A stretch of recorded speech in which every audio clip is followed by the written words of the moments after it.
Hello everyone, आप लोगों का स्वागत है थर्ड सेमेस्टर मैकेनिकल इंजीनियरिंग के ऑनलाइन क्लास में। थर्ड सेमेस्टर मैकेनिकल में एक बहुत ही इंपॉर्टेंट पेपर आपको पढ़ाएंगे जिसका नाम है थर्मल इंजीनियरिंग 1। और ये पेपर थ्योरेटिकल के साथ साथ एक न्यूमेरिकल्स पेपर है। इसका मतलब अगर आपके सेमेस्टर एग्जाम का बात करें तो लगभग यहां से 60% क्वेश्चन न्यूमेरिकल बेस्ड रहेंगे और 40% क्वेश्चन जो है वो थ्योरेटिकल बेस्ड रहेंगे।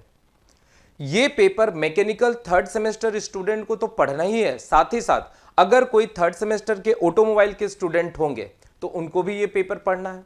अगर कोई बच्चा मैकेनिकल कैड कैम के होंगे तो उनको भी ये कॉमन पेपर पढ़ना है। और हम लोग का जो सारा कोर्सेस है थर्ड सेमेस्टर मैकेनिकल का ऐप पर चल रहा है, आप वहां जाके सारे टीचर का जो है पूरे डेमो वीडियो देख सकते हैं, क्लासेस वहां पर ज्वाइन कर सकते हैं। ठीक है, तो आज के सेशन में हम लोग पढ़ेंगे कि थर्मल इंजीनियरिंग में हम लोग को कौन कौन से बुक को फॉलो करना है, किस तरह से हम लोग अपने कॉपी को बनाएंगे, हम लोग को सिलेबस क्या है, इसके बारे में आज पूरा डिस्कशन करेंगे। ठीक है, तो चलिए फटाफट हम लोग यहां से स्टार्ट कर देते हैं। देखिए, हम लोग का जो सब्जेक्ट है उसका नाम है थर्मल इंजीनियरिंग। और आप जानते हैं कि थर्मल का मतलब होता है हीट। अब हीट आपको किसी भी सोर्स से मिल सकता है, हो सकता है सन से आपको हीट मिल रहा हो या किसी फ्यूल को जलाने से आपको हीट मिल रहा हो। फ्यूल कहने का मतलब होता है ईंधन। अब ईंधन आपका कोई भी हो सकता है, चाहे सॉलिड हो सकता है, लिक्विड हो सकता है या गैसियस हो सकता है।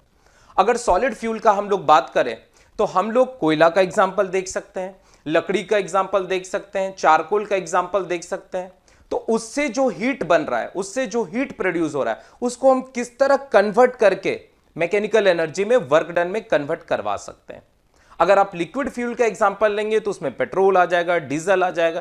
कैसे हम लोग अपने ऑटोमोबाइल में, चाहे आपका 2 व्हीलर हो, 4 व्हीलर हो या ट्रक हो, उसमें आप देखते होंगे कि पेट्रोल डीजल डाल के हम कैसे हीट एनर्जी को मैकेनिकल एनर्जी में कन्वर्ट करते हैं।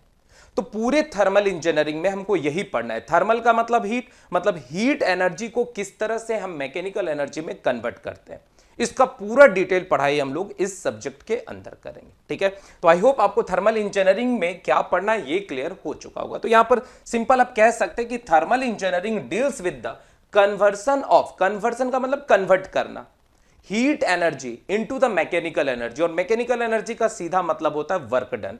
जैसे आप अपने गाड़ी में, 4 व्हीलर में या बाइक में पेट्रोल डालें, अगर किसी का 4 व्हीलर डीजल का होगा तो डीजल डालेगा। तो डीजल या पेट्रोल क्या है, एक तरह का उसके अंदर केमिकल एनर्जी है, क्योंकि वो हाइड्रोकार्बन है। हाइड्रोकार्बन का मतलब हाइड्रोजन कार्बन से मिला हुआ है, तो केमिकल एनर्जी उसमें मौजूद है। उसको फिर हम लोग क्या करते हैं, इंजन के अंदर डालते हैं, उसमें कंबसन कराते हैं, अलग अलग तरह प्रोसेस से हम लोग उसमें क्या करते हैं, आग लगाते हैं। उसके कंबसन होने के कारण लार्ज अमाउंट में प्रेशर फोर्स डेवलप होता है, प्रेशर डेवलप उसमें होता है। और उस प्रेशर के कारण क्या होता है, उसमें फोर्स डेवलप होता है और उसके अंदर जो पिस्टन सिलेंडर का जो अरेंजमेंट रहता है उसके मदद से हम लोग शाफ्ट को घुमाते हैं और फिर उसके मदद से ट्रांसमिशन करते हैं। इसका मतलब कि जो फ्यूल है उसमें जो केमिकल एनर्जी मौजूद है उसको कैसे हम हीट एनर्जी में कन्वर्ट करते हैं और हीट एनर्जी फर्दर क्या करता है, मैकेनिकल एनर्जी मतलब आपका काम करता है। तो ये सारा कुछ इसमें पढ़ना है। अब सोर्स ऑफ एनर्जी अलग अलग तरीका से हो सकता है। ठीक है, तो इसको हम लोग पूरे डिटेल में पढ़ेंगे। बहुत ही मजेदार सब्जेक्ट है, मजा आ जाएगा। इसका हर एक यूनिट मजेदार है। अगर यूनिट 1 का भी आप एग्जांपल लेंगे तो थ्योरेटिकल सेक्शन है, उसमें आपको पूरा मजा आएगा। तो पहले हम लोग यहां पर अपने बुक के बारे में डिस्कस कर लेते हैं कि सर इसके लिए स्पेशल बुक कौन सा होगा। तो देखिए, थर्मल इंजीनियरिंग 1 के लिए कोई स्पेशल करके बुक नहीं लिखा गया है जो आपके पूरे सिलेबस के पूरे कंटेंट को कवर करता हो। आपको अलग अलग बुक से पढ़ना पड़ेगा। तो कुछ हम रेफरेंसेस बुक आपके लिए लेके आए हैं, आपको जो पसंद होगा आप वो बुक ले सकते हैं। ठीक है, जैसे मान लीजिए आपको यूनिट 1 में जो है सोर्सेस ऑफ एनर्जी के बारे में बात करना है कि आपको एनर्जी किस किस सोर्स से मिल सकता है। क्या सन से मिल सकता है, विंड से मिल सकता है। विंड से आप नोटिस करते होंगे कि पवन चक्की हम लोग चलाते हैं। तो बहुत सारे वैसे कोस्टल एरियाज होते हैं, समुद्री तट के पास एरिया होते हैं, जहां पर हम लोग क्या करते हैं, विंड मिल लगा देते हैं, टरबाइन लगा देते हैं, जहां से हम लोग हवा के द्वारा इलेक्ट्रिसिटी प्रोड्यूस करते हैं। बहुत सारा ऐसा क्षेत्र है जहां पर हम लोग सोलर एनर्जी के मदद से इलेक्ट्रिकल एनर्जी कन्वर्ट करते हैं। या समुद्र के अंदर जो वेव डेवलप हो रहा है वहां से हम लोग क्या करते हैं, वेव एनर्जी, ओशियन एनर्जी है, उसको हम लोग फिर इलेक्ट्रिकल एनर्जी में कन्वर्ट करते हैं। तो ये सब कुछ आपको जो है इस बुक के अंदर मिल जाएगा, जिसको हम लोग non conventional resources of energy कहते हैं। आप किसी भी राइटर का ले सकते हैं, जैसे कैटसन का आप ले सकते हैं, डी के शर्मा के द्वारा लिखा गया है। ठीक है, ये भी बुक बढ़िया है, इसमें बहुत सारा आपका कंटेंट मिल जाता है। दूसरा आपका विकास पब्लिकेशन का है, जो आपके एन.के. बंसल के द्वारा लिखा गया, और भी non conventional resources of energy में आर.के. राजपूत के द्वारा भी बहुत बढ़िया आपको कंटेंट मिल जाएगा। पर हम आपको यूनिट 1 के अंदर इतना अच्छा से नोट्स एकदम सीक्वेंस वाइज लिखा देंगे, आसान भाषा में लिखा देंगे कि आप अगर उसको कवर कर लेते हैं तो बहुत ज्यादा आपको उस टॉपिक के लिए पढ़ना नहीं पड़ेगा। बात समझ में आ गया? तो आप ये सब बुक का नाम आप देख लीजिए, अगर लाइब्रेरी में आपको मिलेगा तो वहां पर आप इशू करा के ले सकते हैं, पढ़ सकते हैं। ठीक है, दूसरा जब यूनिट आप जाएंगे जिसमें आपको आईसी इंजन के बारे में पढ़ना है, तो आईसी इंजन के लिए सबसे बेस्ट बुक जो है वी गणेशा है। ठीक है, इंटरनल कंबशन इंजन, ये हर एक मैकेनिकल इंजीनियरिंग के पास होना चाहिए। वी गणेशा का जो बुक है वो आपके पास होना चाहिए, क्योंकि यूनिट 2 यूनिट 3 आपका पूरा का पूरा इसी से कवर होगा। सेम आपका जो बुक है थर्मल इंजीनियरिंग एस चांद का, आर एस खुरमी का, इसमें भी सारा टॉपिक आपको मिल जाएगा। मतलब आपके सिलेबस का जितना टॉपिक है यूनिट नंबर 1 को छोड़ के वो सब कुछ इसमें मिलेगा। और मैक्सिमम आपके जो एसबीटी के क्वेश्चन रहते हैं ना, इसी बुक से डाले हुए रहते हैं। आप इसको स्टैंडर्ड बुक रख सकते हैं, पर इसमें क्या है, बहुत सारा एक्स्ट्रा पार्ट्स भी दिया हुआ है जो आपके बीटेक लेवल का भी है। तो बुक आप एटलीस्ट 2 जरूर खरीद लीजिए। इस बुक को छोड़ सकते हैं आप, क्योंकि ये नोट से काम हो जाएगा। इसको तो आप ले ही लीजिए, क्योंकि यही बुक आपको जो है थर्मल इंजीनियरिंग 1 और साथ ही साथ आपके बीएमई में भी काम आएगा, जो जिसमें आप बेसिक थर्मोडायनेमिक पढ़ेंगे, तो वहां ये बुक काम करेगा। मतलब एक ही बुक अगर लेंगे तो बीएमई में भी काम आ जाएगा, जो थर्मल सेक्शन आपको पढ़ाएंगे, और दूसरा आपको थर्मल इंजीनियरिंग 1 में भी आ जाएगा। और एक बुक आप ये वी गणेशा का ले लीजिए, क्योंकि इसमें आईसी इंजन का जो क्वेश्चन दिया हुआ, इसमें जो थ्योरी दिया बहुत ही स्टैंडर्ड है, मजा आएगा इसमें। ठीक है, तो बुक आपको बता दिए हैं। अब आ जाते हैं हम लोग अपने सिलेबस के ऊपर। तो हम लोग को अपने पूरे सिलेबस के अंदर 5 यूनिट पढ़ना है, जिसमें कि पहला यूनिट पूरा का पूरा थ्योरेटिकल सेक्शन है। ठीक है, पहला यूनिट जो है वो हमको पढ़ना है सोर्सेस ऑफ एनर्जी। मतलब हमको एनर्जी कहां कहां से मिल सकता है। क्या हमको सन से एनर्जी मिल सकता है, कोयला, लकड़ी, गोईठा जलाने से हमको एनर्जी मिल सकता है, या हमको पवन चक्की मतलब हवा के द्वारा एनर्जी मिल सकता है। देखिए, जितना भी सोर्सेस ऑफ एनर्जी है उसका 2 ही काम करना है मेन। किसी भी तरह से कन्वर्ट करके आप मैकेनिकल एनर्जी कर दीजिए, मतलब वर्क डन कर दीजिए, नहीं तो इलेक्ट्रिकल एनर्जी में कन्वर्ट कर दीजिए। मतलब इस पूरे थर्मल इंजीनियरिंग 1 का 2 ही मकसद है, या तो आप किसी भी फॉर्म ऑफ एनर्जी को मैकेनिकल एनर्जी में कन्वर्ट कर दो, मतलब वर्क डन में, और नहीं तो इलेक्ट्रिकल एनर्जी में कन्वर्ट कर दो। तो सोर्सेस ऑफ एनर्जी में हम लोग इसी के बारे में पढ़ेंगे। उसका क्लासिफिकेशन पढ़ेंगे कि कितने type of sources of energy होता है, किस तरह से हम उसका वर्गीकरण कर सकते हैं, टाइम के अनुसार, है ना, यूज के अनुसार। ये सब कुछ आपको डिटेल में यहां पर पढ़ाएंगे, जिसमें आपको renewable resources of energy, non renewable resources of energy के बारे में बताएंगे। कुछ ऐसा एनर्जी है जिसको आप लगातार निरंतर यूज कर सकते हैं, जैसे सन का एनर्जी जो है वो अभी अनंत काल तक चलेगा, और वो सोर्स ऑफ एनर्जी ऐसा सोर्स ऑफ एनर्जी है जो कोई भी पॉल्यूशन क्रिएट नहीं करता है। तो आज के डेट में मतलब भारत, इवन पूरा जो वर्ल्ड है, वो अब आपका जो है non conventional resources of energy पर ज्यादा काम कर रहा है, जिसमें कि solar energy, wind energy, geothermal, ocean, ये सब पर ज्यादा काम कर रहा है। तो इसको पूरा हम लोग डिटेल में पढ़ाई करेंगे। ठीक है, तो क्लासिफिकेशन ऑफ एनर्जी में फिर हम लोग पढ़ेंगे सोलर एनर्जी के बारे में, उसके टाइप्स के बारे में, कैसे सोलर एनर्जी काम करता है, सोलर प्लेट कैसे बनता है, ये सब के बारे में डिटेल पढ़ाई करेंगे। विंड एनर्जी से हम क्या क्या यूज कर सकते हैं, कैसे हम विंड से, हवा से इलेक्ट्रिसिटी बना सकते हैं, इसके बारे में डिस्कशन करेंगे। हाइड्रो एनर्जी, पानी से हम कैसे इलेक्ट्रिसिटी बना सकते हैं, इसके बारे में भी डिस्कस करेंगे। न्यूक्लियर एनर्जी, है ना, न्यूक्लियर फ्यूल के मदद से हम कैसे इलेक्ट्रिसिटी प्रोड्यूस करते हैं। न्यूक्लियर से खाली बॉम्ब नहीं बना सकते, उसका पॉजिटिव काम कर सकते हैं। पॉजिटिव काम का मतलब हो गया कि न्यूक्लियर एनर्जी की मदद से हम कैसे पानी को गर्म करके, स्टीम बना के, टरबाइन को रोटेट करके इलेक्ट्रिसिटी बना सकते हैं। ये सब कुछ हम यूनिट नंबर 1 के अंदर पढ़ेंगे। जैसे यहां पर आप एनर्जी के बारे में बात करेंगे, तो एनर्जी क्या है, एक इंपॉर्टेंट इनपुट है किसी भी देश की इकोनॉमी के लिए। तो कह रहा है कि energy is the important input in the process of economy, social, industrial development. Energy play a vital role in our daily life, है ना। एनर्जी के बिना तो आपका जीवन चल ही नहीं सकता है। अगर किसी दिन आपके घर में इलेक्ट्रिसिटी नहीं आएगा तो फिर आपको पता ही चल जाएगा कि उसका इंपॉर्टेंस कितना है। अगर आपके घर में कोई फ्यूल नहीं रहेगा फिर भी आपको पता चल जाएगा कि क्या उसका इंपॉर्टेंस है। तो एनर्जी आपके लाइफ में ऐसा घुस गया है कि आप बिना उसके सोच ही नहीं सकते हैं। तो ये सब के बारे में हम लोग डिस्कस करेंगे। Most energy sources are found in the nature, है ना। प्राकृतिक हमको गिफ्ट के तौर पर, मतलब प्रकृति जो है वो हमको गिफ्ट के तौर पर, भगवान हमको गिफ्ट के तौर पर ही बहुत सारा एनर्जी का सोर्सेस दे दिया है, क्योंकि हम लोग ऐसे प्लानेट में रह रहे हैं जहां पर भगवान हर तरह के सोर्सेस ऑफ एनर्जी को दे दिया है। जैसे कोयला आपको मिल गया है, ऑयल मिल गया, तेल, कच्चा तेल, उसमें आप पेट्रोल डीजल आप उसको प्यूरिफाइड करके निकाल सकते हैं। Gas, sun, wind, biogas, geothermal, ocean energy के मदद से आप कैसे उसका यूज कर सकते हैं मानव कल्याण के लिए। तो ये पूरा का पूरा यूनिट 1 के अंदर यही पढ़ना है। बहुत आसान है, मजेदार है, अच्छा लगेगा ये आपको टॉपिक, ठीक है। पूरा थ्योरेटिकल है।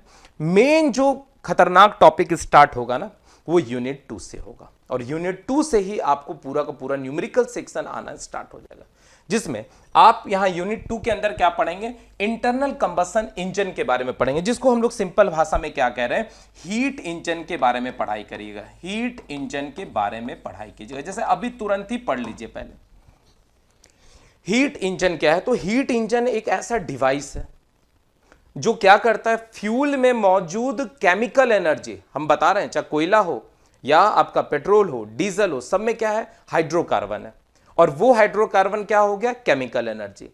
तो हीट इंजन एक ऐसा डिवाइस होता है जो फ्यूल में मौजूद केमिकल एनर्जी को हीट एनर्जी में कन्वर्ट कर देता है, और heat energy further mechanical energy में कन्वर्ट हो जाता है। तो ऐसे डिवाइस को हम लोग क्या कहते हैं, हीट इंजन कहते हैं। अब ये हीट इंजन 2 प्रकार का हो सकता है, एक्सटर्नल कंबशन इंजन और इंटरनल कंबशन इंजन। जैसे यहां पर देखिए एक्सटर्नल, एक्सटर्नल का नाम से ही पकड़ में आ रहा है, एक्सटर्नल का मतलब बाहर, मतलब इंजन सिलेंडर के अंदर फ्यूल को नहीं जलाना है, बाहर जलाना है। जैसे अगर आप पहले के जमाना में कोयला वाला चलता हुआ गाड़ी देखे होंगे, जिसको हम लोग स्टीम इंजन कहते हैं, तो वहां पर आप नोटिस करे होंगे कि कोयला आपका बाहर जल रहा है, और इस कोयला को जलाने से क्या होता है, large amount of heat energy produce हो रहा है। अब उस हीट एनर्जी से हम क्या किए, पानी को गर्म कर दिए, और पानी को गर्म करके क्या चीज में कन्वर्ट कर लिए, स्टीम में, जिसका हाई प्रेशर है। अब उस हाई प्रेशर ऑफ स्टीम को क्या किए, पाइपलाइन के थ्रू, ये देखिए, इंजन सिलेंडर के अंदर डाल दिए, इंजन सिलेंडर के अंदर डाल दिए। अब इसमें क्या है, पिस्टन सिलेंडर का अरेंजमेंट लगा हुआ है, और ये क्या कर रहा है, इसको धक्का दे रहा है, जिसके कारण जो कनेक्टिंग रॉड है वो क्रैंक को घुमा रहा है, और क्रैंक किसको घुमा रहा है, वो साफ्ट के व्हील के साफ्ट को घुमा रहा है, और इस तरह से आपका गाड़ी बढ़ रहा है। तो यहां भी आप क्या देख रहे हैं, कोयला, केमिकल एनर्जी उसमें मौजूद है, उसको क्या किए, जलाएं, किसमें कन्वर्ट हो गया, हीट एनर्जी में। फिर हीट एनर्जी किसमें कन्वर्ट हो गया, गाड़ी आपका चलने लगा, आप उस पर प्रेशर फोर्स लगा के उसको आगे बढ़ा रहे हैं। तो यहां से आपको समझ में आ गया कि हीट एनर्जी एक ऐसा डिवाइस है जो फ्यूल में मौजूद केमिकल एनर्जी को किसी भी तरह करके हीट एनर्जी में कन्वर्ट कर दे, और वो हीट एनर्जी फर्दर जो है मैकेनिकल एनर्जी में कन्वर्ट हो जाए। तो ऐसे इंजन को हीट इंजन कहते हैं।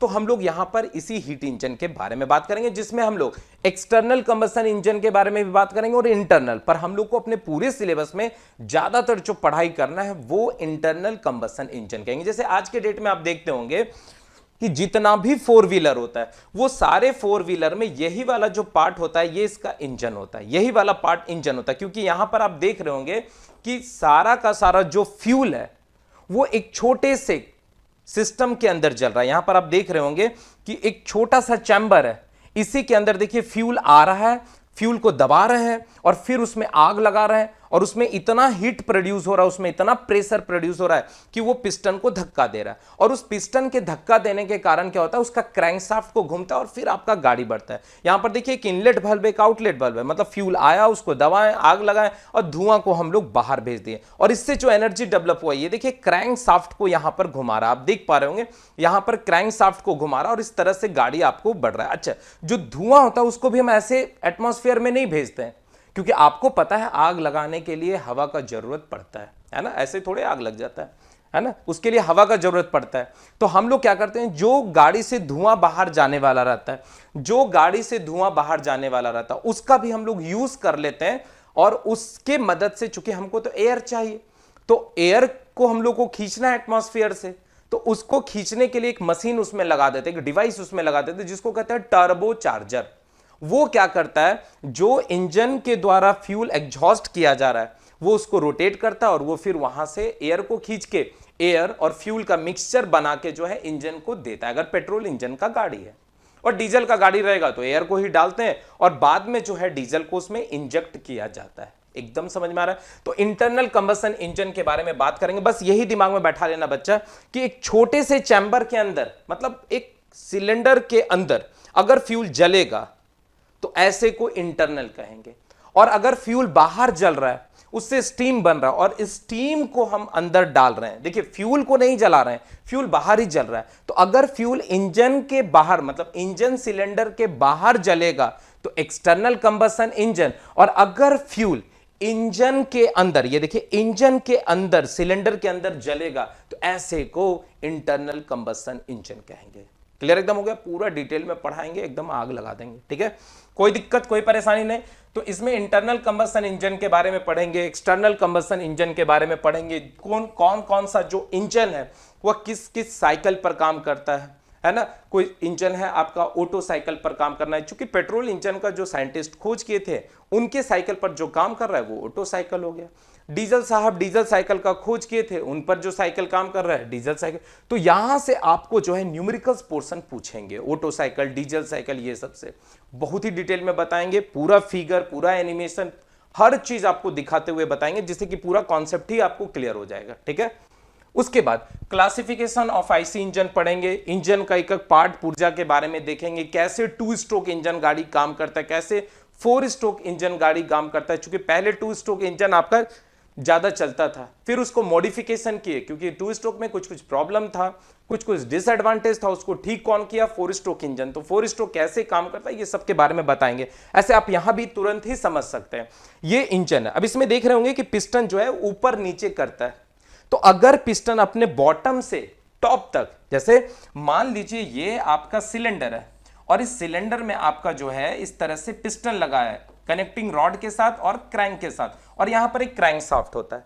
तो ये पिस्टन क्या करता है? ऊपर नीचे करता है। तो अपने टॉप पोजीशन से बॉटम पोजीशन तक ऊपर नीचे करता है। तो टॉप से अगर बॉटम आया या बॉटम से टॉप गया तो वहां तक के डिस्टेंस को हम लोग क्या कहते हैं? स्ट्रोक कहते हैं। क्या कहते हैं बच्चा? स्ट्रोक कहते हैं। अगर किसी काम को करने के लिए 4 बार आपको पिस्टन को ऊपर नीचे करना पड़ा तो उसको हम लोग 4 स्ट्रोक इंजन कहते हैं, और अगर 2 ही बार किया और पूरा काम कर दिया तो उसको हम लोग 2 स्ट्रोक इंजन कहते हैं। तो इस सब को हम लोग पूरे डिटेल में पढ़ाई करेंगे।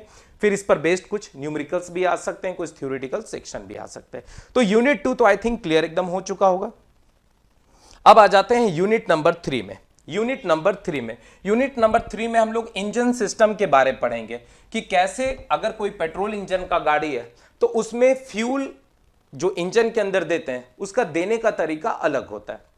इंजन अगर आपका पेट्रोल इंजन का है तो उसमें क्या करते हैं हम लोग? कार्बोरेटर का यूज करते हैं, और अभी तो एडवांस हो गया, MPFI सिस्टम आ गया, और उसके मदद से हम लोग क्या करते हैं? फ्यूल देते हैं। तो वहां पर हम लोग ये फ्यूल सिस्टम के बारे में पढ़ेंगे कि अगर कोई पेट्रोल इंजन का गाड़ी है तो उसमें कार्बोरेटर लगा हुआ रहता है, जिसमें एयर और फ्यूल का मिक्सचर बनता है, और फिर वो इंजन सिलेंडर के अंदर जाता है, और तुरंत उसमें आग नहीं लगाते हैं। पहले उसको क्या करते हैं हम लोग? कॉम्प्रेस्ड करते हैं, माहौल बना देते हैं कि हाई प्रेशर डेवलप हो, फिर उसमें क्या करते हैं? कंबशन टेक्स प्लेस करता है, और फिर उससे एनर्जी बनता है। अगर एक्सेस अमाउंट ऑफ एनर्जी रहता है तो इंजन को जितना काम करना था कर लिया, और उसी में वो फ्लाईव्हील लगा देते हैं। वो फ्लाईव्हील क्या करता है? एनर्जी को एब्जॉर्ब कर लेता है, और जब दूसरा प्रोसेस होता है तो उसको यूज करने में मदद दे देता है। तो ये सब पूरा डिटेल हम लोग पढ़ेंगे कि सिंपल कार्बोरेटर कैसे काम करता है, फ्यूल सिस्टम डीजल इंजन में कैसे होता है, उसमें फ्यूल इंजेक्टर कैसे लगा हुआ रहता है, ये सब के बारे में पढ़ेंगे। फिर गाड़ी अगर कंटिन्यूअस चल रहा है तो इंजन को हमको क्या करना है? एक फिक्स टेम्परेचर पर भी रखना है, उसको ठंडा भी रखना है। अगर लगातार गाड़ी चल रहा है तो अगर हाई टेम्परेचर डेवलप होगा तो बहुत सारा इंटरनल पार्ट आपका खराब हो सकता है, आपका जो कूलिंग सिस्टम है, आपका जो लुब्रिकेशन है वो खराब हो सकता है। इसलिए उसको कूलिंग रहना भी बहुत जरूरी है। अगर हवा के द्वारा कूलिंग करते हैं, जैसे आपके बाइक में आप नोटिस करेंगे कि इस तरह से फिन्स लगा होता है आपके इंजन में, इस तरह से खांचा बना हुआ रहता है। आप देखेंगे आपके बाइक में इस तरह से खांचा बना हुआ रहता है। तो यहां पर एयर की मदद से हम लोग इसके इंजन को ठंडा रखने का कोशिश करते हैं, तो इसको कहेंगे air cooling system. Water cooling system में वाटर की मदद से रखेंगे। जैसे जनरेटर आपके गांव में देखे होंगे, अगर कोई शादी फंक्शन होता है तो जनरेटर कंटिन्यूअस चल रहा है, बहुत सारा फ्लक्चुएशन लोड उस पर लगता है, तो वहां उसके रेडिएटर में एक बाल्टी पानी भी डाल देता है। तो अगर वाटर की मदद से हम कूलिंग कर रहे हैं तो वाटर कूलिंग सिस्टम है। और भी बहुत सारे ल्यूब्रिकेशन मेथड हो सकते हैं। फिर इग्निशन सिस्टम, अब इंजन के अंदर तो बैठ के हम लोग माचिस जलाएंगे नहीं, है ना, फ्यूल को जलाने के लिए तो कुछ चाहिए। तो फ्यूल को जलाने के लिए हम कैसे इग्निशन, इग्निशन का मतलब जलाना, तो फ्यूल को जलाने के लिए हम लोग बैटरी के द्वारा इग्निशन करवाएंगे कि मैग्नेटो के द्वारा इग्निशन करवाएंगे, ये सब के बारे में बात करेंगे। फिर चूंकि आपका गाड़ी कंटिन्यूअस काम कर रहा है तो उसमें काफी घर्षण हो सकता है, उसको बचाने के लिए हम लोग क्या करेंगे, लुब्रिकेशन सिस्टम का काम करेंगे। तो ये पूरा सेक्शन जो है ना, यूनिट 3 जो है पूरा का पूरा थ्योरी रहेगा, पूरा थ्योरी रहेगा। यूनिट 2 के अंदर आपको थ्योरी और प्लस न्यूमेरिकल्स दोनों रह सकता है, ठीक है, न्यूमेरिकल्स तो 100% ही रहेंगे, ठीक है।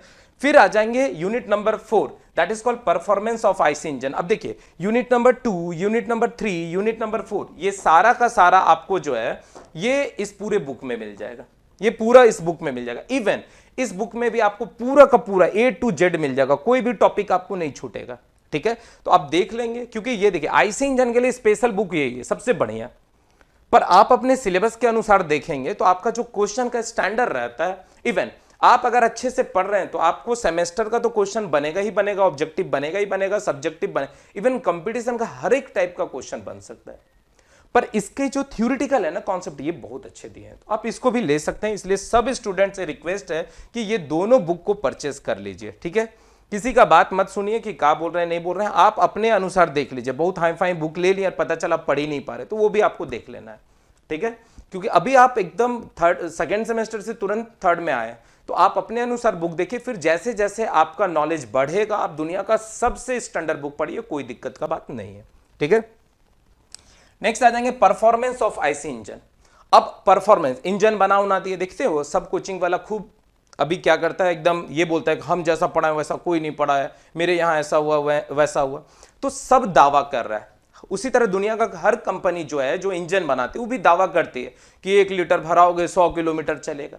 तो किसी के दावे पर नहीं जाना है, जो वास्तविक है वो आपको चेक करना है, उसका परफॉर्मेंस चेक करना। और किसी का परफॉर्मेंस चेक करने का सबसे आसान उपाय होता है टेस्ट ले लो, है ना। जैसे आपका परफॉर्मेंस चेक करना है, मान लीजिए कुछ बच्चा हम लोग के यहाँ एडमिशन ले लिया और वो पढ़ाई नहीं कर रहा है और लास्ट में इधर उधर देख रहा है, तो क्या होगा, वो शहीद हो जाएगा। या किसी दूसरे कोचिंग का बच्चा पढ़ाई ही नहीं कर रहा है और लास्ट में हम लोग का 2-3 दिन का क्लासेस देख रहा है, तो उससे क्या होगा, शहीद हो जाएगा। तो परफॉर्मेंस कब चेक होगा, जब आप कंटिन्यूअस पढ़ाई कर रहे हैं, क्योंकि सिलेबस आपका टफ हो गया है बच्चा। थर्ड सेमेस्टर का जो पेपर सब है, किसी पेपर को आप हल्के में नहीं ले सकते हैं। अगर किसी भी पेपर को आप हल्के में ले रहे हैं तो कहीं ना कहीं वो आपके रिजल्ट के, आपके कैरियर को खराब कर देगा।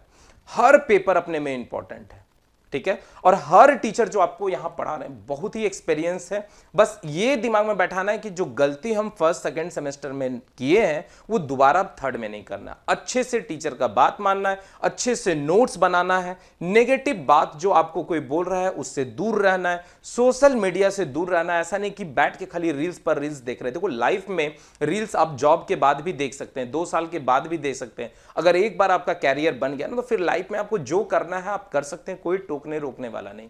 पर ये 2 साल जो है ना, आपका लाइफ का सबसे इंपॉर्टेंट टाइम है, इसको किसी भी तरह से बर्बाद मत होने दीजिए, ठीक है। अच्छे दोस्त लोग बनाइए जिससे आप पॉजिटिव, आपको जो है डिस्कशन भी मिल सके, थोड़ा कंपटीशन का भावना भी आ सके। नेगेटिव स्टूडेंट से दूर रहिए या नेगेटिव चीज से दूर रहिए, ठीक है। आपको जब टाइम मिले, मान लीजिए आप यहां पढ़ाई कर रहे हैं, कॉलेज भी जा रहे हैं, आपको समय नहीं मिल रहा है, कॉलेज के लाइब्रेरी में बैठ के पढ़ाई कीजिए, पर किसी भी तरह कीजिए और अपने पूरे सिलेबस को अच्छे तरीका से कंप्लीट कीजिए, ठीक है। तो यहां पर हम लोग क्या बोल रहे हैं कि इंजन तो सब बना रहा है, अब कोई इंजन अच्छा है कि नहीं है वो कैसे चेक करेंगे, तो हम कहीं ना कहीं उसको लैब में ले जाके, कहीं ना कहीं किसी टेस्टिंग जगह पर ले जाके उसको टेस्ट करेंगे कि क्या जो हम इंजन बोले हैं कि 1 लीटर में ये 20 किलोमीटर देता है, 1 लीटर में ये 50 किलोमीटर देता है, उसका माइलेज चेक करेंगे, उसका परफॉर्मेंस चेक करेंगे कि इसका ब्रेकिंग सिस्टम कैसा है, इसमें इग्निशन सिस्टम कैसा है, इसका कूलिंग सिस्टम कैसा है। गाड़ी का परफॉर्मेंस चेक किया जाता है किसके आधार पर, टेस्टिंग के आधार पर। तो वहां पर यही सब हम लोग पढ़ाई करेंगे। जैसे अभी हम क्या बोल रहे हैं कि ये मान लीजिए आपका इस तरह से इंजन है, हॉरिजॉन्टल टाइप का, ठीक है, हॉरिजॉन्टल सिलेंडर आपका इस तरह से लगा हुआ है, दोनों हो सकता है, हॉरिजॉन्टल भी हो सकता है और वर्टिकल भी हो सकता है। तो इंजन का सबसे महत्वपूर्ण चीज यही होता है, हर एक इंजन के अंदर आपको एक सिलेंडर पिस्टन दिख जाएगा। जैसे अगर आप सुई लेते हैं ना, इंजेक्शन, तो सुई लेते हैं तो सुई में देखते हैं एक सिलेंडर रहता है और उसमें एक पिस्टन लगा रहता है, दवा जब आपको देता है कंपाउंडर, खींचा और उसको पीछे की ओर खींचा, उसी तरह ये रहता है पिस्टन, और इसमें ये दवा भर गया, मतलब फ्यूल भर गया।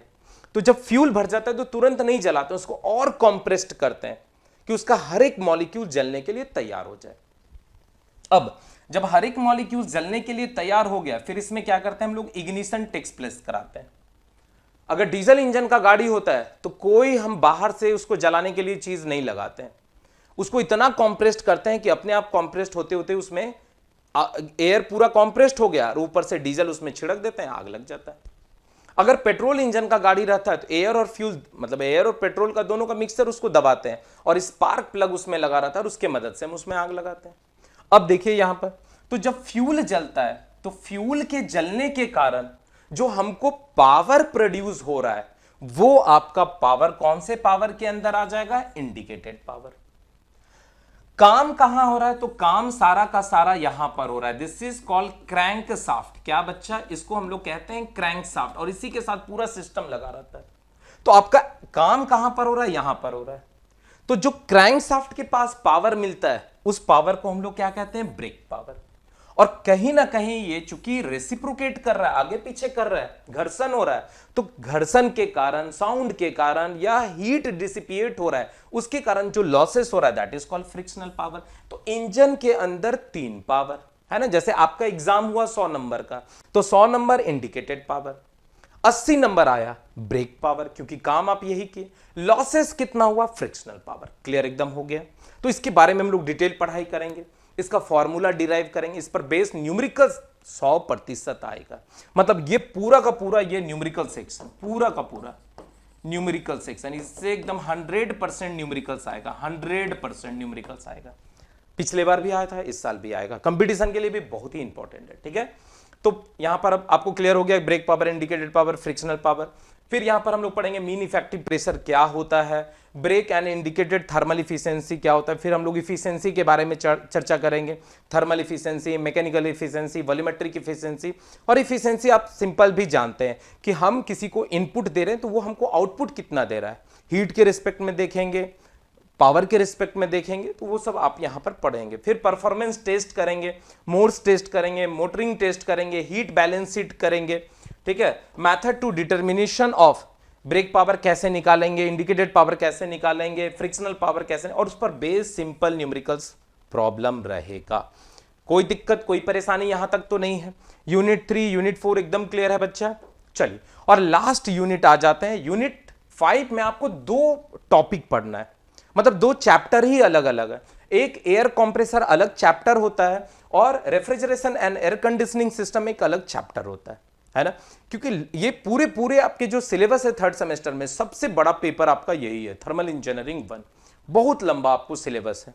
इसमें कुछ चीज जब आपको पढ़ाएंगे तो याद रखना, बेसिक को थोड़ा हम पढ़ाते हुए चलेंगे। जैसे यूनिट 1 आपको तो पढ़ा देंगे जो आपके सिलेबस में डाला हुआ है, उससे रिलेटेड आपको जो ऑब्जेक्टिव होगा उसी समय आपको लगा देंगे। पर जब हम लोग यूनिट 2 स्टार्ट करेंगे तो थोड़ा सा बेसिक चीज आपको बताते चलेंगे, फिर यूनिट 2 स्टार्ट करेंगे, जिससे आपको समझने में और मजेदार आएगा।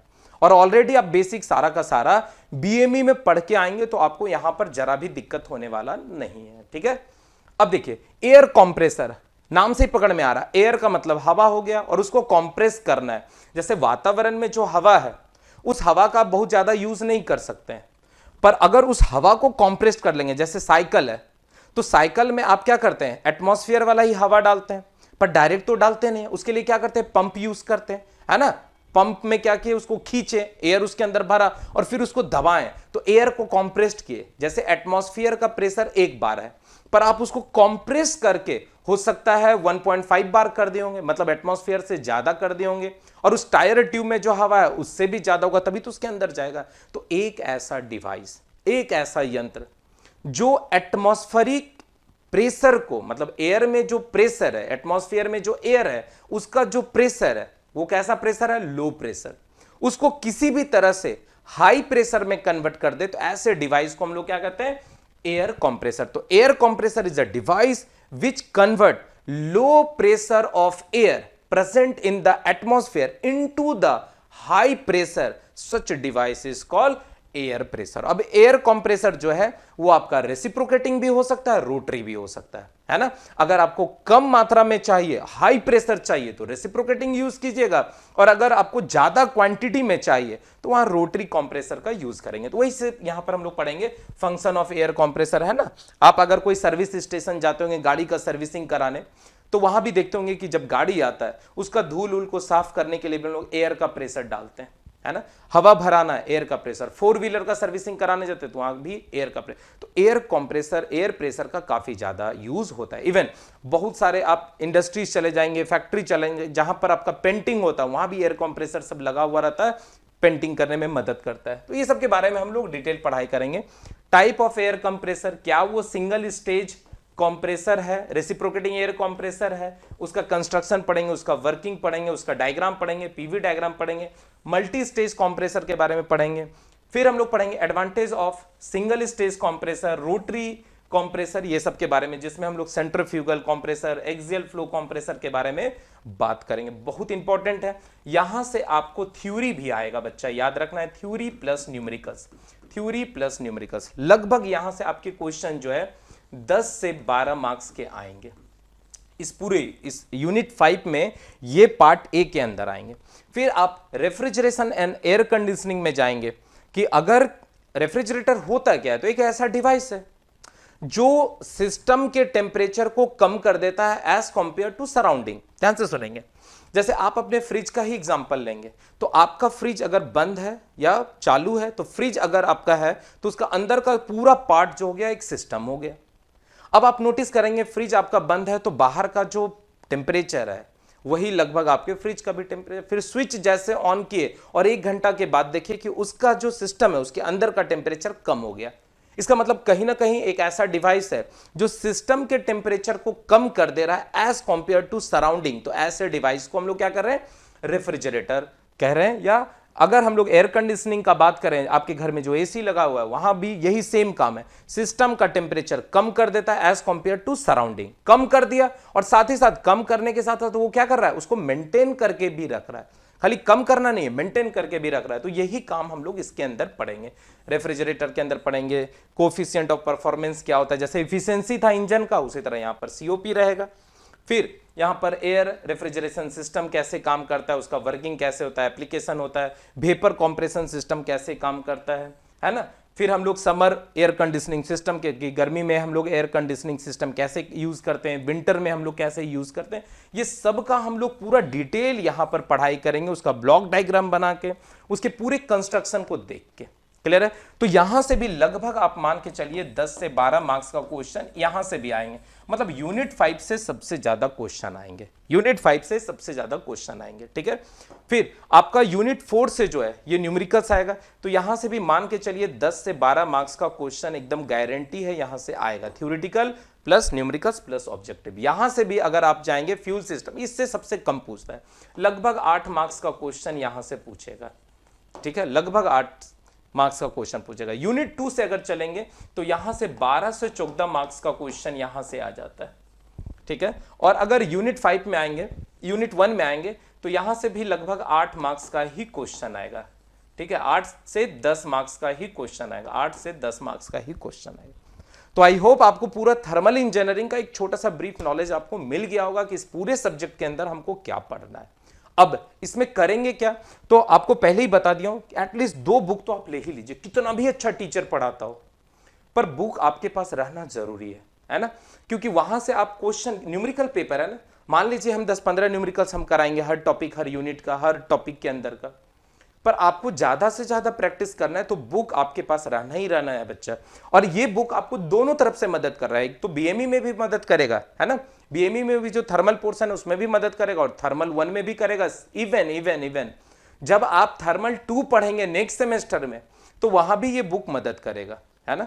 आप एक और बुक यहां पर ले सकते हैं आर.के. राजपूत का, आर.के. राजपूत थर्मल इंजीनियरिंग, आपके लाइब्रेरी में भी होगा, thermal engineering by R K. Rajput, सारा टॉपिक आपको मिल जाएगा। क्लियर हो गया। तो एक बुक ले लेंगे, व्हाइट आप स्पाइरल कॉपी ले लेंगे, क्योंकि इसमें बहुत सारा डायग्राम हम लोग को बनाना है। तो व्हाइट स्पाइरल कॉपी जो है लगभग 200 से 250 के बीच का जो पेज होता है वो ले लेंगे। कलरफुल पेन पेंसिल ले लीजिएगा क्योंकि बहुत सारा डायग्राम बना, नोट्स इतना तगड़ा बनाइए कि आपको एग्जाम के समय फिर किसी चीज का जरूरत नहीं पड़े, ना लेक्चर हम लोग का देखना पड़े ना और किसी चीज का। इवन अगर बुक आप पढ़ेंगे तो बुक में भी कुछ पॉइंट ऐसा आपको मिलेगा जो बहुत मजेदार रहेगा, जो आपके इंपॉर्टेंट पॉइंट होगा तो उसको आप नोट कर लें।